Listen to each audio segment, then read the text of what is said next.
Bonjour, bonjour à tous. Bon, alors en fait, avec mes amis là, on a eu l'idée, à la suite de la première vidéo, donc celle juste avant sur la TVA, sur les produits de première nécessité, on a eu l'idée de dire qu'on allait faire des vidéos pour savoir comment on allait aborder la transition. Alors, bien évidemment, toute démarche est totalement perfectible. Et d'ailleurs, c'est ce qu'on va aussi voir, c'est-à-dire qu'on va dire ce que nous on fait dans notre vie, et puis aussi peut-être s'autocritiquer sur ce qu'on fait pas, parce que il y a des moments, évidemment, on voudrait bien être plus en avance sur ce que l'on fait, et néanmoins on n'y est pas. Alors, manifester le changement et être au début du changement, c'est ce qu'il y a bien évidemment de plus difficile, et je vais laisser chacun réagir par rapport à sa propre vie et voir ensuite comment entreprendre chacun ce qu'il peut mettre en place comme changement par rapport à l'état dans lequel lui il est au moment où on parle. Quelqu'un veut dire un mot? Commencer? On avait mis, par exemple, le sucre local. Je crois que c'est toi, Dom. Oui, on parlait de ça. Nous, on a une grande chance, c'est que nous avons une usine qui est à moins de 20 km, qui produit mais du sucre blanc. Voilà. Donc, moi, comme chaque année, je me lance un défi, il y a 1 an à peu près, je me suis dit, bon, le sucre blanc, non, terminé. Donc, j'avais fait quelques essais avant, la stevia, pas terrible quand on n'a pas de serre,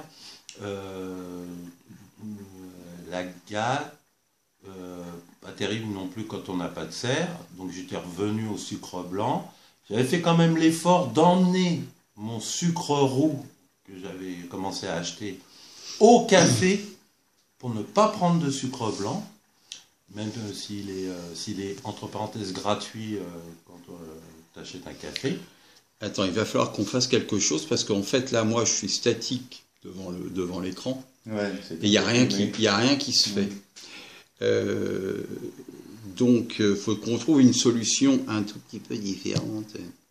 Parce que l'écran, moi, ça me dérange pas, moi. Oui, ou à côté de toi, quoi, voilà. Ouais, non, mais non, moi, ça me gêne pas. Non, reste là, parce que après tu reprendras. Alors que ça retombe là. Bon. Ah bah ça s'est jamais arrêté. Hein.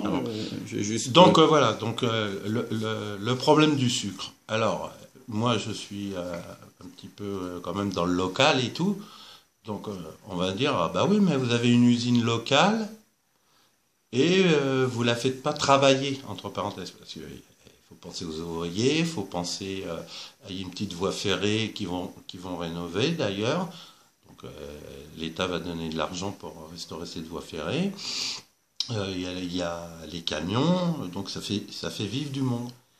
Mais le problème, c'est que le sucre blanc, c'est de la betterave avec de la javel. Et de la javel? Pour le blanchir, quoi. Enfin, c'est pas de la javel, c'est des produits quand même hautement toxiques, etc. Donc, râper les betteraves sucrières, peut-être pas. C'est raffiné, oui. Le sucre blanc, il est raffiné, donc forcément avec des produits qui peuvent être discutables. Voilà. Alors que le sucre brut, sucre brun, roux. Voilà. Donc si eux ils fabriquaient je sais plus comment, de la mélasse. La mélasse c'est la base. Et si je pouvais en acheter qui venait de l'usine, je le ferais. Mais la mélasse, on n'y a pas accès. On n'y a pas accès. Ou je ne le sais pas. Donc là, je jette du sucre de canne. Voilà. Qui reste français quand même, parce que Martinique, ils en produisent pas mal, Guadeloupe aussi. Mais la provenance, elle est rarement marquée. comme les viandes polonaises. Enfin Bon. bon, bref. Voilà pour le sucre. Voilà pour le sucre. Par exemple, ouais. Ouais. Tu veux aborder un autre sujet sur le... Qu'est-ce qui pourrait être... Je sais que toi, tu veux pas aller devant... Ouais, moi, je veux pas devant. Tu veux pas aller devant la caméra, mais Je tiens à mon anonymat. voilà. Pas de problème. Pour rebondir sur le sucre, il y a d'autres moyens de pallier aux produits. Localement, il y a du miel, à peu près dans toutes les régions. Effectivement. Donc, quand il s'agit de sucrer un peu son thé, ou même son café, ou des gâteaux, le miel, ça fonctionne bien. Après, quand on a vraiment besoin d'une quantité de sucre, je dirais pour faire de la confiture ou des trucs comme ça, qu'est-ce qu'on va choisir Où est l'offre dans le commerce il y a des trucs qui sont labellisés bio, mais ça vient des quatre coins du monde, donc est-ce que c'est vraiment bio en définitive? Ouais. Et puis est-ce que c'est du bon pour la Voilà, planète on va raisonner en termes d'impact sur l'écologie. C'est pas forcément ce qu'il y a de mieux. Le plus adapté, ça va quand même d'aller au plus proche, et puis au produit le plus simple possible. Ouais. A priori, ici, c'est quand même le miel. Hein. Voilà. Et des gâteaux au miel, ça se fait bien.